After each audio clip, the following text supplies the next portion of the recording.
High বন্ধুরা, তোমরা কেমন আছো? ভালো আছো তো? আজ যেন ছট পূজা, তো আমাদের এখানে আমি এসেছি বাপের বাড়ি মানে ছট পূজার জন্যই এসেছি। কেন কি আমাদের গ্রাম জায়গায় মানে এত হয় না, হয় মানে অনেক কম হয়। তো আমি এসেছি আমার বাপের বাড়ি। তো আমার বাপের বাড়ির সামনে অনেক সুন্দর করে হয়। তো এটা হলো সন্ধ্যার সময়ের পূজা। তো আমি মানে ঘুমতে ঘুরতে সন্ধ্যার সময় একটু দুপুরবেলা ঘুমিয়েছি, তো উঠতে দেরি হয়ে গেলো। তার জন্য দুপুরবেলা যেটা নদীর কিনারে গিয়েছিল সেটা তোমাদেরকে দেখাতে পারলাম না। তো এখানে সন্ধ্যার সময় ওরা সন্ধ্যার সময় যেটা নদীর কিনারে গিয়েছিল সেটা এসে পড়েছে। আমি এসে এখানে পূজা বাড়িতে সামনে মানে পূজা করছে, তো তো সেটাই তোমাদেরকে দেখাচ্ছি।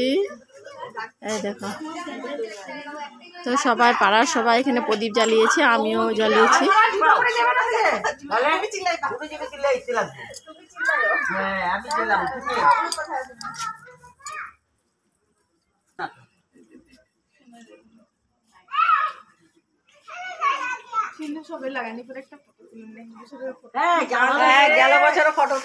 তো যে পূজা করছে মেন পূজার, এই যে দেখো